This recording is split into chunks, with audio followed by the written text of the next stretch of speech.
Assalamualaikum warahmatullahi wabarakatuh. Selamat pagi, selamat siang, selamat sore, dan selamat malam, serta selamat belajar. Salam sejahtera buat kita semua. Pada pertemuan hari ini, yaitu kita akan melanjutkan tentang mata kuliah biologi tanah pada pertemuan ke-6 ini, yaitu kita akan bahas tentang makrofauna tanah. Pada minggu-minggu yang lalu kita sudah membahas tentang berbagai mikrofauna tanah, dan minggu yang lalu kita sudah membahas tentang mesofauna tanah. Nah, pada kesempatan ini kita melanjutkan untuk mengenali dan untuk tahu dan bisa membedakan antara makrofauna tanah yang satu dengan makrofauna tanah yang lainnya. Jadi pokok bahasan kita pada pertemuan ini adalah mengenali makrofauna tanah.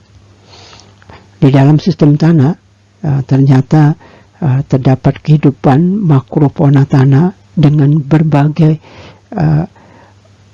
makrofauna tanah itu sendiri. Ya, mulai dari yang berkaki 3, yang berkaki 4, yang berkaki halus, ya, dan jumlahnya banyak, dan sebagainya. Dan itulah menunjukkan beragamnya kehidupan yang ada dalam tanah yang masuk dalam kategori makrofauna tanah.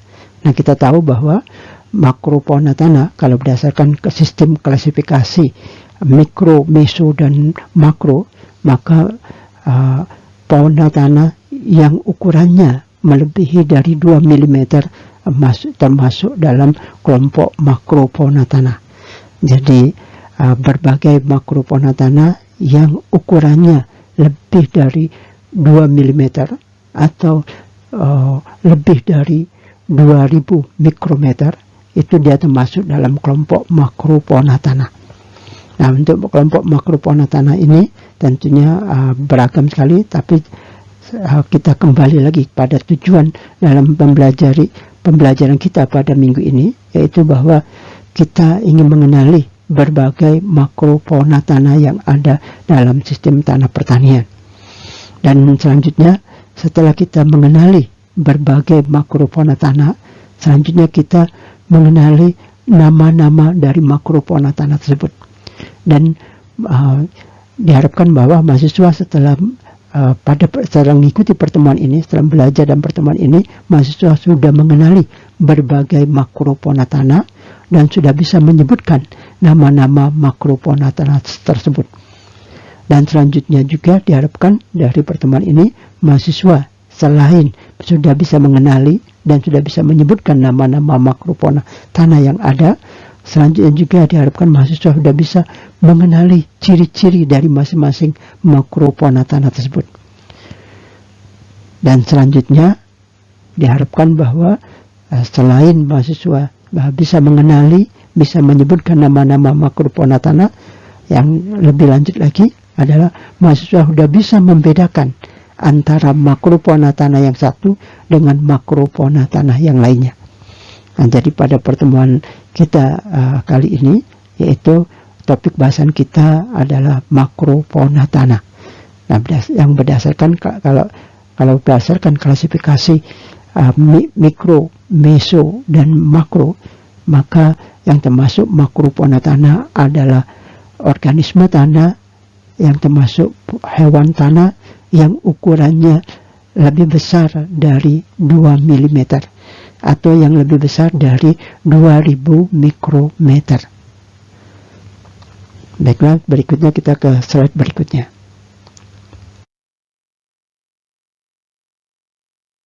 Berikutnya, ukuran dari tubuh cacing itu, panjang dari cacing itu berkisar dari 95 mm sampai dengan 150 mm, atau berkisar dari 9,5 cm sampai dengan 15 cm.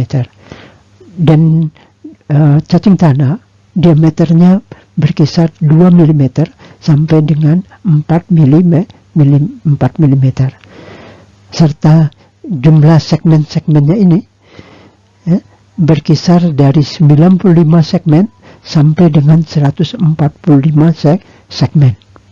Jadi ciri khas dari cacing ini dia memanjang dan tubuhnya bersegmen, dan jumlah segmennya berkisar antara 95 sampai 145 segmen, dan memiliki klitelum, klitelum. Nah, ini yang menjadi ciri khas cacing tanah dibandingkan dengan makrofauna tanah yang lainnya. Dan klitelum ini berfungsi sebagai alat reproduksi, selanjutnya ciri khas yang berikutnya dari cacing tanah adalah warnanya.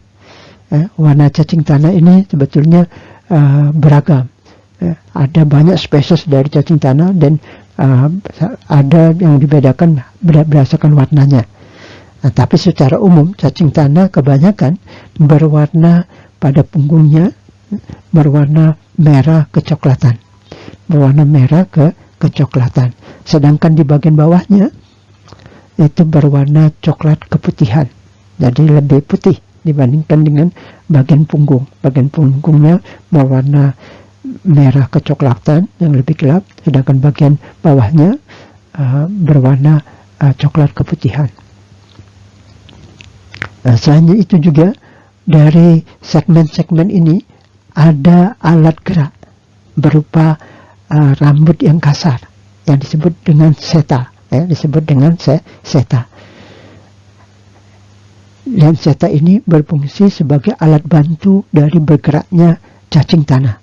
Jadi kalau selama ini kita tahunya bahwa cacing tanah itu tidak berkaki, ternyata cacing tanah itu ada kaki, ada alat geraknya yang menyerupai kaki, berupa rambut halus yang kasar, rambutnya tidak tebal tapi kasar, keras. Dan bergeraknya seta ini digerakkan oleh dua otot, yaitu otot musculus protractor dan otot musculus retractor.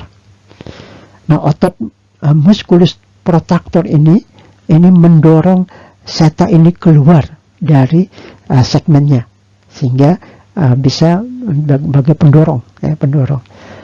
Sedangkan otot musculus retractor itu kebalikan, yang berfungsi menarik seta dari yang sudah keluar tadi ke dalam lagi, ke dalam segmennya. Dan seta ini ada pada masing-masing segmen. Masing-masing segmen dari cacing tanah memiliki seta, atau menyerupai kaki yang berfungsi sebagai alat gerak dari cacing tanah ini. Jadi mungkin selama ini kita beranggapan bahwa cacing tanah tidak memiliki kaki, ternyata dia memiliki kaki. Jadi alat gerak yang menyerupai kaki, yang berupa rambut yang kasar, rambut yang kaku, yang digerakkan oleh dua otot, yaitu otot musculus protractor yang mendorong seta ini keluar, dan otot musculus retractor yang fungsinya menarik kembali agar seta ini masuk lagi ke dalam segmennya. Dan pergerakan dari dua otot ini yang berfungsi menjadi pergerakan dari cacing tanah. Jadi dalam pergerakan cacing tanah dibantu dengan rambut kasar atau seta ini, dan rambut kasar atau seta ini keluar masuknya dibantu oleh dua otot, yaitu otot musculus protractor dan otot musculus retractor. Cacing tanah itu sendiri termasuk filum Annelida, filum Annelida. Nah, sedangkan habitat cacing ini di dalam sistem tanah, dia berada di bawah permukaan tanah, di mana pada kondisi tanah yang disukainya adalah kondisi tanah yang lembab, dan yang disukainya pada kondisi tanah yang banyak bahan organik. Jadi kalau tanahnya lembab dan banyak bahan organik, maka akan kita temukan keberadaan cacing tanah ini. Salah satu contoh dari cacing tanah adalah lumbricus. Ada Lumbricus rubellus, ada Lumbricus terrestris. Nah, dari slide ini diharapkan mahasiswa sudah mengenali tentang cacing tanah lebih jauh lagi, lebih mendalam lagi, yaitu bisa membedakan antara cacing tanah dengan nematoda. Itu akan dari penjelasan ciri-cirinya tadi, kita bisa mengetahui bahwa cacing tanah tidak sama dengan nematoda, walaupun sama-sama fauna, sama-sama hewan, organisme yang ditemukan di dalam tanah, tapi berbeda. Pada cacing tanah, walaupun tubuhnya memanjang dan dia bersegmen, dan ada klitelum yang menjadikan klitelum ini menjadikan ciri khas dari cacing tanah dari cacing tanah itu sendiri. Bapak rasa itu untuk ciri khas dari cacing tanah ini. Kita lanjutkan kepada slide berikutnya. Nah, pada slide berikutnya ini, yaitu masih berkaitan dengan cacing tanah, di mana pada slide ini disajikan gambar anatomi dari cacing tanah itu sendiri, ya. Dan gambar ini Bapak dapatkan dari Google Image, ya, dari Google Image. Dan adik-adik semua juga bisa menelusurinya di Google Image. Banyak sekali informasi yang berkaitan dengan cacing tanah ini. Nah, di sini kalau kita perhatikan bahwa ciri khas dari cacing tanah seperti diuraikan sebelumnya, bahwa dia bentuknya memanjang dan bersegmen-segmen, serta terdapat klitelum, klitelum. Nah, karena cacing tanah ini bentuknya memanjang, kadang dia berjalannya maju, kadang dia berjalannya mundur. Nah, tentunya adik-adik akan bertanya, yang mana bagian depannya, yang mana bagian belakang. Nah, kalau kita perhatikan di sini, ini bagian depannya ada mulutnya, dan ini bagian belakangnya ada anus, ya. Jadi mulutnya dia memakan tanah dan bahan organik, ya. Begitu juga berbagai mikroorganisme, dia pencernaannya dihancurkannya, dicampurkannya, bahan organik dihancurkan untuk membebaskan hara-hara, dan bersama dengan tanah yang dimakannya dicampurnya dengan tanah, dan nanti dikeluarkannya dalam bentuk melalui anus, yaitu berupa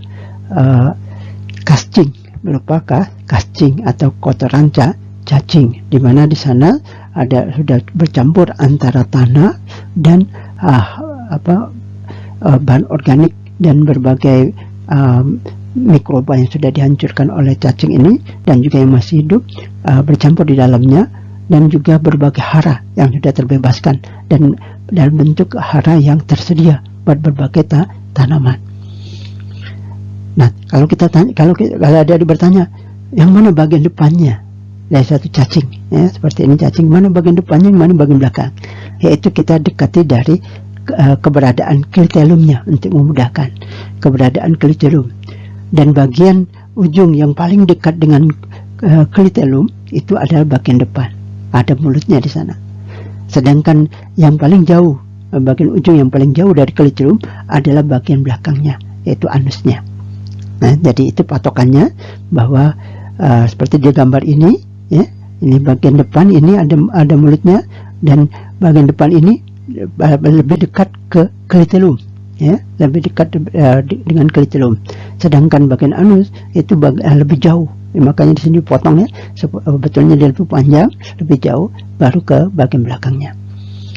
Nah, seperti sini nih, gambar ini kelihatan, ini ada klitelumnya, ya, klitelumnya, maka bagian ujung yang paling dekat dengan klitelum adalah bagian depannya, ya, bagian depannya yang ada mulutnya. Sedangkan ujung yang jauh dari klitelum, ya, lebih jauh ini, yang ini ujung ini lebih jauh dari klitelum, ini itu adalah bagian belakangnya. Itu ada di sana terdapat anus, ya, dapat anus. Jadi selama ini kalau adik-adik belum tahu tentang membedakan antara bagian depan dan bagian belakang dari cacing tanah, maka pada pertemuan ini adik-adik mulai sudah mengetahuinya sekarang, bahwa cacing tanah yang bentuknya memanjang dan bersegmen-segmen, dan terdapat klitelum dan ujung yang paling dekat dengan klitelum, ujung ini yang paling dekat dengan klitelum itu adalah bagian depannya. Sedangkan ujung yang lebih jauh dari klitelum itu adalah bagian belakangnya. Ya. Dan bagian depan terdapat mulut, sedangkan bagian belakangnya terdapat anus. Dan di sini selain itu juga ini di slide ini kalau kita perhatikan di sini ada setanya, ada rambut kasar, dua rambut kasar di sini, yang berfungsi seperti kaki, berfungsi seperti kaki yang berguna untuk alat gerak. Dan kalau kita perhatikan di sini, ada segmen-segmen dari tubuh cacing dan di sana ada setanya, ada seta di sini, ada rambut kasar. Rambut kasar ini yang digerakkan oleh dua otot. Ada otot yang mendorongnya keluar dan ada otot yang menariknya ke dalam. Nah, sehingga dia berfungsi sebagai alat bantu bergeraknya dari cacing tanah. Alat bantu bergeraknya dari cacing tanah. Nah, sedangkan bagi mahasiswa yang ingin mendalami lebih jauh, silahkan pelajari lebih lanjut tentang bagian-bagian dari anatomi cacing ini.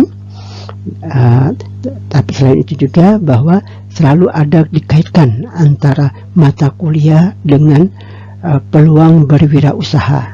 Nah, berkaitan dengan mata kuliah makrofauna tanah ini, ya betulan kita bahas pada pertemuan ini tentang cacing tanah, bahwa di cacing tanah itu sendiri, setelah adik-adik mengenali cacing tanah, nah di sini ada peluang berwirausahanya, ada peluang untuk berwirausaha sesuai dengan bidang ilmunya, yaitu berwirausaha dalam membudidayakan cacing tanah. Berwirausaha dalam membudidayakan cacing tanah. Untuk apa? Apa keuntungannya? Ya. Nah, dalam berwirausaha cacing tanah ini, pertama keuntungannya dia akan menghasilkan cacing dalam jumlah yang lebih banyak. Dan cacing itu sendiri bisa laku dijual, harganya berkisar 60.000 per kilogram. 60.000 per kilogram. Nah, selain itu juga, selain cacingnya, kalau kita budidayakan maka cacingnya akan berkembang biak, makin banyak,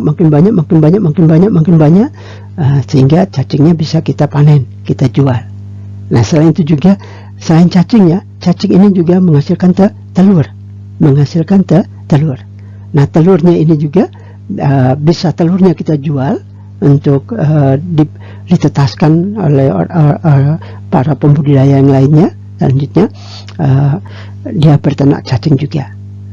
Tapi bisa juga kita tetaskan, kita tunggu sampai dia menetas menjadi anak-anak cacing. Setelah keluar anak-anak cacingnya, telurnya menetas mengeluarkan anak-anak cacing tadi pada ukuran tertentu bisa kita jual juga sebagai bibit cacing, sebagai bibit cacing. Nah, jadi di sini ada beberapa peluang dalam berwirausaha yang berkaitan dengan mata kuliah kita, yaitu makrofauna tanah, yang salah satunya adalah cacing tanah. Pertama dalam peluang berwirausahanya adalah berwirausaha menghasilkan cacing tanah itu sendiri. Yang kedua, berwirausaha menghasilkan bibit cacing, dan yang ketiga, berwirausaha menghasilkan telur cacing. Selain itu apa lagi? Selain itu juga ada peluang yang lain. Peluang yang lain yang berkaitan budidaya cacing ini adalah dalam berwirausaha budidaya cacing itu dihasilkan kascing. Cacing ini makan tanah dan makan bahan organik yang dimakannya, dan bahan organik itu dihancurkannya di dalam perutnya sehingga membebaskan hara-hara dan bercampur dengan tanah yang dimakannya, sehingga kotoran cacing yang keluar dari anusnya ini adalah mengandung hara yang lebih tinggi, sehingga dapat dijadikan sebagai yang dikenal dengan vermikompos. Vermikompos yaitu kompos yang berasal dari budidaya cacing. Jadi dalam budidaya cacing, komposnya ini ada dua jenis sebetulnya. Ada yang langsung dari kascingnya sendiri, yaitu kumpulan dari yang dikeluarkan oleh cacing yang kadar haranya lebih tinggi. Selain itu juga ada yang bercampur antara kascingnya dengan sisa budidaya sisa media budidayanya. Nah, dan tentunya ini juga agak sulit memisahkan antara cacingnya dengan sisa-sisa bahan organik dari media budidaya cacing itu sendiri. Nah, ini juga dijual orang. Jadi kalau dalam wirausahanya ada yang mengumpulkan terpisah cacingnya saja, dan ada juga yang bercampur dalam bentuk kompos, permikompos, dalam bentuk permikompos. Jadi dalam budidaya biasanya setelah umur tertentu cacingnya diambil dan media sisanya itu dikumpulkan, diayak dan dikeringkan, dan selanjutnya dijual dalam bentuk kompos yang berasal dari budidaya cacing yang dikenal dengan vermicomposting, vermicompos. Ada yang nyebutnya vermicompos. Nah, dari pada pertemuan ini adik-adik semua selain mengenal salah satu dari makrofauna tanah yang populer, yaitu cacing tanah, dan selanjutnya juga adik-adik semua sudah melihat adanya peluang berwirausaha. Nah, kenapa Bapak sampaikan di sini bahwa sesuai dengan program di perguruan tinggi kita di Kementerian Pendidikan dan Kebudayaan, Riset Dikti, bahwa setiap mata kuliah diharapkan menghasilkan calon-calon wirausahawan. Maka pada kesempatan ini Bapak sampaikan peluang salah satu wirausaha yang bisa dikembangkan dan yang berdasarkan dengan bidang ilmu yang dipelajari, dalam hal ini berkaitan dengan makrofauna tanah, yaitu memanfaatkan peluang budidaya cacing tanah, baik itu menghasilkan cacing tanahnya sendiri maupun menghasilkan bibit cacing tanahnya, serta menghasilkan telur cacing, dan berikutnya menghasilkan vermicompos, vermicompos. Dan sampai saat sekarang hasil dari vermicompos ini masih lebih rendah dibandingkan dengan kebutuhannya. Kita tahu bahwa lahan-lahan kita si organiknya masih rendah, kadar haranya masih rendah, masih sangat membutuhkan pengkayaannya dengan penambahan kompos, dan salah satunya dengan penambahan vermicompos. Nah, tapi suplainya masih sedikit karena kapasitas budidayanya masih terbatas, sehingga masih belum memenuhi. Jadi dengan kata lain, peluang pasarnya sangat luas, peluang pasarnya sangat luas.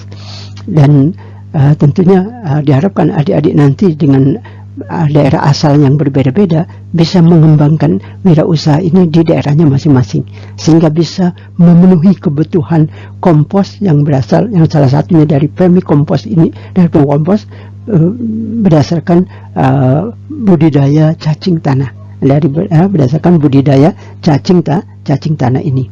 Nah, dari budidaya cacing tanah, maka adik-adik semua bisa merintis atau belajar berwirausaha sesuai dengan bidang ilmu yang dipelajari. Nah, ini sekali lagi Bapak ulas lagi sedikit tentang cacing tanah supaya adik-adik semua lebih melekat keingatannya bahwa ciri dari cacing tanah adalah bentuknya memanjang, dan bersegmen, Jadi bersegmen dan memiliki klitelum, memiliki klitelum, dan untuk bagian depan dan belakangnya, yang paling dekat, ujung yang paling dekat dengan klitelum itu adalah bagian depan, sedangkan ujung yang paling jauh dari klitelum adalah bagian belakangnya. Pada bagian depan terdapat mulut, pada bagian belakang terdapat anus. Dan cacing tanah ini dia memakan sisa-sisa tanaman, dari bahan organik, itu menjadi makanannya, dan dia bisa menguraikannya dan bisa melepaskan hara-hara yang terikat di bahan organik tadi, sehingga dia membebaskan hara-hara, sehingga hasil keluaran dari tubuh cacing ini menghasilkan tanah yang lebih subur, tanah yang lebih subur, sehingga dapat dimanfaatkan sebagai kompos dari budidaya cacing yang disebut dengan vermicompos. Nah, dalam peluangnya ini berkaitan dengan cacing, berdasarkan diskusi Bapak, pernah Bapak ketemu dengan Raja Cacing, salah satu pengusaha di bidang cacing, beberapa waktu yang lalu. dan dari usahanya ternyata tidak hanya menghasilkan cacing tanah, bibit cacing tanah dan vermikompos saja, bahkan dia juga menghasilkan beberapa obat yang dihasilkan dari cacing tanah. Beberapa obat yang dihasilkan dari cacing tanah, diantaranya obat tipes, ada kapsul cacing tanah dari kapsul cacing, itu dari sumbernya dari cacing tanah, yang bisa mengobati penyakit tipes, penyakit tipes. Selain itu juga ada kapsul cacing tanah yang dapat memperlancar persalinan ibu-ibu melahirkan. Nah, itu tentunya berbeda dari stadium umur dari cacing yang dijadikan obat. Jadi sebetulnya banyak peluang-peluang berwirausaha yang berbasis cacing tanah ini. Yang Bapak sampaikan tadi itu beberapa di antaranya, dan tentunya yang lainnya masih banyak lagi yang lainnya. Bapak cukupkan dulu untuk presentasi di slide ini. Kita melanjutkan ke slide berikutnya.